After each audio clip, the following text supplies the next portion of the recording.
like to thank the Cubamajig Series 2 Kickstarter for sponsoring this video. Hey guys, welcome back. Today we're going to be doing something a little bit different. Most of you know I've been trying to mix it up and provide you with a ton of different content here on this channel. So today we're going to be doing not one, but two of our very first top fives.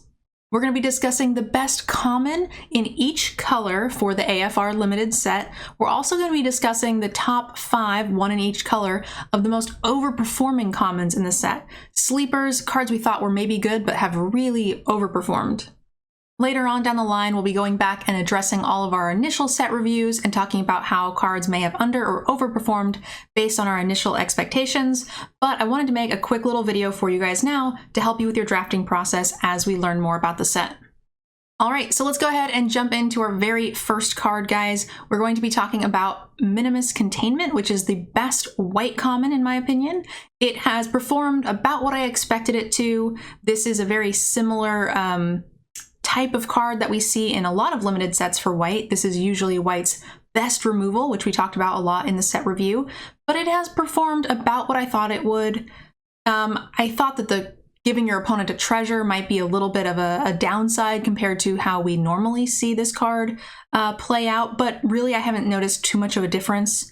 And very rarely I'm like, oh darn, I wish they didn't have that treasure. It's still removing something really big, and it's a great way for white to deal with things. So all in all, I still think this is going to be the best white common for you guys. And in all honesty, really no surprise there.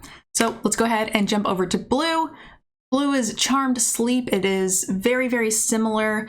This was kind of paired up next to Contact the Other Plane for me, which is a draw spell, which I think has been performing very well also. But Charmed Sleep is just tried and true. This is something we see printed for blue, similar to the Containment in white. And it always is a great thing to have access to. I'm happy to play 2, even 3 of these in any of my blue decks. All right, moving right along, guys, we're gonna go to black. Again, pretty straightforward. This is black's common removal. It is sorcery speed, but it does give you a treasure, and black does have a lot of interactions for treasure. So it's definitely very nice. You get a little bit of a discount and fixing for it, as well as, you know, activating any of those cards that that benefit from having those treasures. So it's performed pretty well. I typically like my removal to be, you know, instant speed, but we can't have everything. And for common, I'm picking this up every time. I've also first picked this a lot. So all in all, I think this is going to be black's best common. All right, moving on to red. Again, really no surprise here. Instant speed, 3 damage with some upside. I will say there is a lot of dragons in the format, so it's not unheard of to get a bigger removal spell out of this. But personally, I don't tend to draft a lot of the dragons. But yeah, it's a very good card. Definitely drafting as many of these as you can. Very first pickable. One of the best commons in the set in general, not just in red. All right, that's going to bring us to our last best common. This was very close. Spoil was, you know, the punch spell for green at common, which is performing very well as also. But Owlbear has been just a great 2-for-1 every single time I've played it. It is a good sized body for the format. 4/4s are actually quite large. They're going to deal with most things. They're very aggressive. They can, you know, a 4/4 body can actually win you a game on its own in this format, but also it draws a card. And I'm finding that to be super useful here in this format. All of my green decks are winning by going a bit wider, getting a little bit of card advantage as far as, like, you know, to replace your combat tricks and things that might not be typically quite as good as some of the other more controllier cards. So the Owlbear really puts in a ton of extra work in any of your green decks, and I'm pretty happy to play, you know, 2 of these in my 5-drop slot in any deck. All right, so now here's the thing I wanted to do the most, which I was actually very excited to do. I wanted to tell you guys the top common in every single color that has overperformed based on my initial expectations. Now that doesn't mean this is the second best card. It means it's a card that I thought was fine or I thought was bad, but has made me very happy to play it every single time I've had it in my deck. So let's go ahead and start with white. And that is going to be the Priest of Ancient Lore. This card I thought was going to be good. Any card that replaces itself is, you know, great in my book. I'm pretty happy to do that. Most games of Limited are won by pieces of cardboard, not always power level of those cards. But yeah, getting a half a card advantage can make a really big difference in Limited. So this priest, it's a little bit expensive for the body that you're getting, but it's redrawing, so I've been happy with that, and I was expecting to be happy with that. But I will say the body size actually trades a lot better in the format that I was expecting. With cards like Hobgoblin and Null, Pack Tactics Null, this card has really done a very good job of keeping the more aggressive decks down and letting me build up to my later game cards that I need. This also pairs really well with a ton of the life gain synergies. I know it's only a one-time trigger, but it has been very good for me with Cleric class, as well as the Unicorn and the Dream Dancer, I think it's called. There is a fair amount of life gain synergy here in the format in general, so I really underestimated how well that was gonna play out with this card, and I've been happy to have it in all of my white decks, and sometimes it is just an all-star, so pretty happy to have this card. All right, moving right along to our blue. This is the Jin Windseer.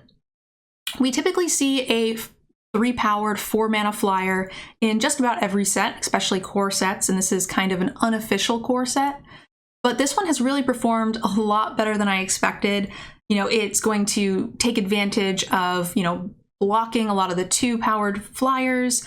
The green reach creature has 2 power. The uncommon one. So this kind of gets through that. And honestly, the die roll scry is such a huge bonus that I was really not expecting. It has had a lot of payoffs, and normally I'm pretty happy to run 1, maybe 2 of the 3-powered 4-mana flyers, but I've actually run 3 of this. I've had 4 of them, and that's just my only 4-drop, and I've been happy with it every single time. It's a powerful evasive creature that can close out games if played on 4, and it scries and saves you a ton of extra card draw later in the game when you're drawing it. So if you're pitching a land, maybe 2, that's actually going to increase the quality of all the cards you draw from there out, helping you to, push the board state in your favor. So it's been a really great card, and I definitely recommend drafting these.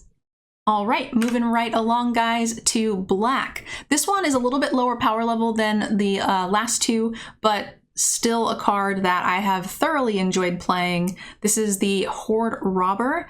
This little guy can do some damage. There are those games where you play this on 2 on the play and you're gonna get a treasure token, and that just snowballs into, an aggressive 4-drop on 3 and so on and, so on and so on. And it really does help. It lets you pump out your removal spells and get a really commanding board lead early. And then you can also pair it with cards like Thieves' Tools. You put a Thieves' Tools on this, you're gonna get to take advantage of any of your splash colors, as well as all those cards that take advantage of having treasures that give you additional abilities. It pairs really well with cards like Manticore and Drop, which is the 3 common black removal that gives -2/-2. A lot of times your opponents are in a situation on turn 4 or even on turn 3 if you manage to hit with this the prior turn where do I give them a free treasure or do I bounce block and hope that they don't have Manticore? And a lot of times you'll just get the free damage and free treasure because they don't want to risk their slightly better creature for you having a Manticore in your hand. So it's really overperformed for me, and I've been very happy with having 1 to 2 of these in every one of my black decks. All right, let's go to red. This one actually was a little bit of a sleeper. I knew it was going to be good. The treasure I was a little hesitant about because I wasn't sure how much value those treasures were actually going to give, but I've been really enjoying it, and I feel like that's the worst case scenario. This Plundering Barbarian in red has been a home run every single time I've had it in my deck. If it kills cards like Talisman, which is an uncommon win condition, it's so good. There is an entire archetype that allows you to suit up creatures. Plate armor is a pretty common one as well. When you're killing a card like that with this, it feels so good, and it pairs very well against other aggressive decks, as well as keeping you very aggressive by removing a card and placing a body on the board at the same time. I have been over the moon having 2 of these in all of my red decks. I definitely thought it would be good, but I didn't think it would be this good. All right, guys. So green was a little bit harder for me to decide on an overperforming card because I felt like most of green was pretty straightforward and has performed about where I thought it would as far as Owlbear and Spoils.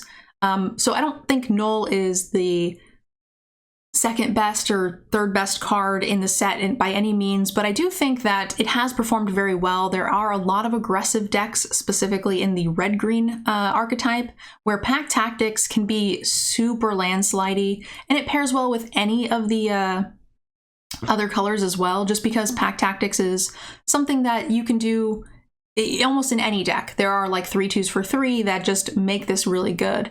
Cards like Compel or whatever the +2/+2 untap spell is, can't think of it off the top of my head, but that makes this card even better. You might need to cast it pre-combat to trigger it, but once you trigger Pack Tactics the first time, it gets easier and easier to do so, and it does snowball into quite a difficult board state for your opponents to deal with. I also feel like this is a little bit of an underrated card because they do come around pretty late, so you can get them in multiples, and once you start to get more than one on the board, it becomes this snowbally problem that your opponents can't really manage. And like I said, once you've triggered that Pack Tactics, they're going to have to spend their premium removal to remove this, as opposed to maybe your 4 or 5 drops.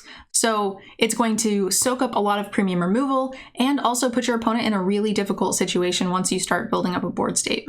All right, guys, so now that we've talked about the best commons in the set, as well as the most overperforming commons that you guys might not be giving enough credit to, I'd like to take a minute to tell you guys about the sponsor for this video, and that is the Cubamajigs Series 2 Kickstarter.